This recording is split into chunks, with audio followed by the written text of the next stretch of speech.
Et nous sommes de retour sur Direct Investisseur. Nous accueillons en duplex Vincent Gann, stratégiste de marché chez FXCM. Bonjour Vincent. Bonjour Lucie, bonjour à tous. Alors on va parler de l'euro-dollar qui a fait une envolée hier, enfin une envolée légère quand même. On est passé quand même au-dessus des 1,11, 1,1146 le pic, et puis on est redescendu légèrement. Ce matin on était à 1,10, on est revenu dans la zone des 1,10, ce range de consolidation qu'on a eu depuis plusieurs mois maintenant sur l'euro-dollar. Quelle est votre stratégie sur la paire euro-dollar ? Oui, alors tout à l'heure vous avez utilisé le bon mot. On a eu en effet une envolée hier du taux de change euro-dollar. Cette envolée du taux de change euro-dollar, elle fait suite à 8 semaines de consolidation latérale. Alors si on voit un peu de recul, l'euro n'est plus baissier. L'euro n'est plus baissier depuis le début du mois de décembre dernier, le 3 décembre dernier exactement, lorsque le marché avait été très déçu de la Banque Centrale Européenne. Concrètement, le marché avait acquis la conviction que la Banque Centrale Européenne n'engagerait jamais, ou en tout cas pas à moyen terme, la phase numéro 2 de son programme de quantitative easing. Et puis depuis, l'euro s'est renforcé. L'euro se renforçait notamment face à des devises sous pression comme la livre sterling, les devises d'émergence, les devises des matières premières. Et puis face au dollar américain, il y avait un équilibre des forces.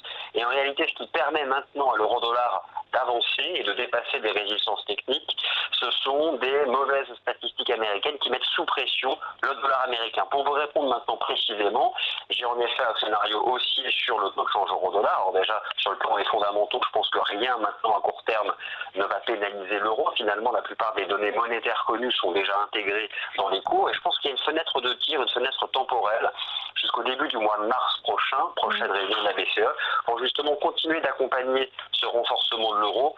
Sur le taux de change euro-dollar, sur le plan technique, hier, on a donné un signal, on déborde un 0,950, 1,10. J'ai un objectif à vous proposer au mois de février, qui est celui des 1,14 dollars. 1,14 dollars, donc pour les 2 à 3 prochaines semaines. D'accord, donc là on peut se positionner, on va dire, sur les niveaux actuels sur l'euro-dollar dans la perspective de cette remontée de la paire vers les 1,14, c'est ça, et sur le mois de février, donc c'est quand même assez proche.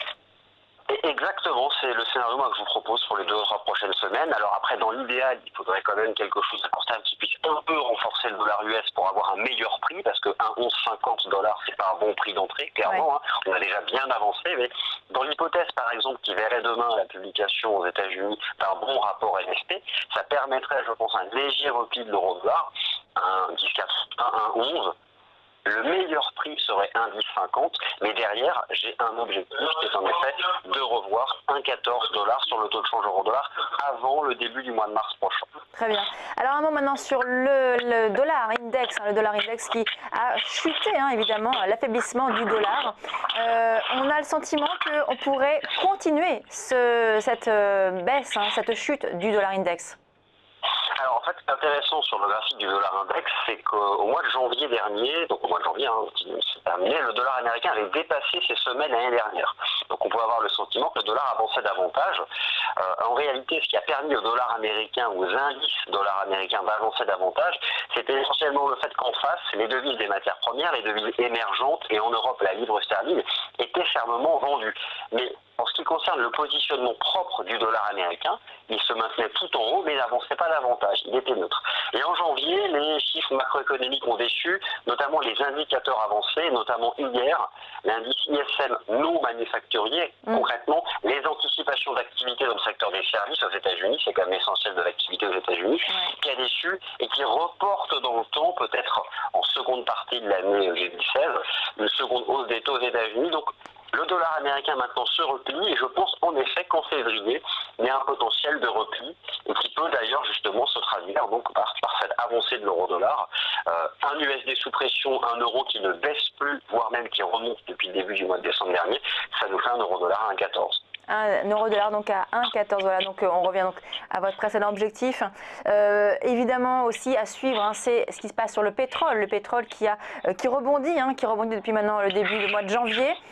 Sur le Brent, on est toujours sur les niveaux des 35 dollars, on est à 32 sur le WTI. Là, vous pensez vraiment qu'on peut avoir une poursuite du rebond, le rebond que l'on observe depuis plusieurs semaines sur le pétrole ? Alors tout à fait, c'est mon sentiment. Les prix des pétroles se sont stabilisés sur le marché des matières premières, donc le pétrole brut US ou celui de la mer du Nord. Il y a une chose, moi, qui m'a marqué, c'est que désormais, lorsqu'on a une donnée fondamentale qui, à l'époque, affaiblissait le prix du pétrole, par exemple l'évolution des stocks de pétrole aux États-Unis, comme hier, le marché ne vend plus. Ils vend initialement, mais très rapidement achète. Mais en réalité, les investisseurs se projettent, et là aussi ce ne sont que des spéculations, sur un accord entre les pays de l'OPEP, la Russie, pour en venir à une forme de contrôle de l'offre, parce qu'on sait que c'est cette offre grandissante de pétrole qui explique en grande partie la chute du prix du pétrole. Bref, le marché se projette sur soit la réunion du mois de mars, soit la réunion semi-annuelle de juin prochain de l'OPEP, pour envisager une action sur l'offre. En tout cas, sur le plan technique, je pense que le pétrole peut rebondir davantage. Je pense notamment qu'on peut refranchir à la hausse ce qui était les plus bas du mois de décembre 2008. Et moi, je ne serais pas surpris en février et en mars de voir un prix du pétrole remonter à la fois donc pour le WTI ou le pétrole britannique en direction des 38 voire 40 dollars lors des prochaines semaines. Alors c'est vrai qu'on a eu ce rebond du pétrole parce qu'il y a eu des déclarations de part et d'autre, notamment sur le fait que l'Arabie Saoudite pourrait réduire sa production. C'est un petit peu ce qui a déclenché finalement ce rebond, ce mouvement haussier. Finalement, s'il ne se passe, parce que au final, précédemment, il y avait déjà eu des déclarations dans ce sens. S'il ne se passe rien, finalement, est-ce qu'on pourrait avoir à nouveau le retour de la baisse sur l'euro-dollar, sur le pétrole? Bah écoutez, la chose en effet, c'est qu'on entend parler donc d'une possibilité de voir l'Arabie Saoudite introduire des quotas d'offres, et ça fait des mois et des mois, puis ça vient jamais, puis en réalité on réalise qu'elle ne veut pas le faire. On est toujours dans le même état d'esprit, sauf que là on a quand même le sentiment que les discussions aboutissent davantage.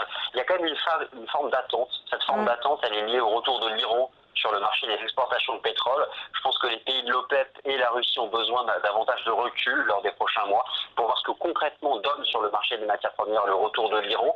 Mais en effet, on a ce sentiment maintenant que si l'Arabie Saoudite est prête à accepter ça, mais derrière, ça permet d'envisager enfin des quotas d'offres. Mais là aussi, pour l'instant, ce ne sont que des spéculations. Après la formation des prix sur les marchés financiers, ce ne sont que des anticipations, des spéculations. Donc, en tout cas, c'est en effet ce qui explique le rebond du prix du pétrole, qui a quand même déjà énormément chuté.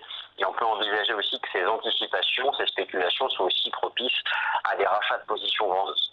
Ouais. Donc là, pour l'instant, à court terme, en tout cas, on surfe encore un petit peu sur ces spéculations et donc sur le rebond que l'on voit depuis plusieurs semaines. C'est bien ça. C'est exactement ça. L'objectif à court ou moyen terme, redites-nous, alors c'est sur le Brent et le WTI?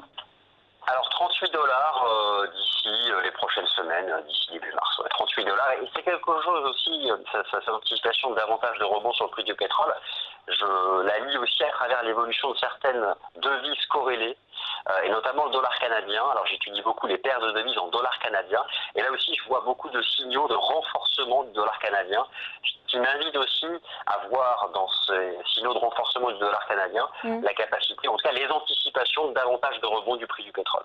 Mais c'est vraiment un scénario de court terme de quelques semaines. En effet, rien ne dit qu'à tout moment le marché ne pourrait pas redécrocher. Et en effet, la volonté réelle de l'Arabie Saoudite d'agir sur son offre et d'autres pays majeurs sera bien sûr déterminante. Merci beaucoup Vincent Gane, donc stratégiste de marché chez FXCM. On passe à la suite de Direct Marché.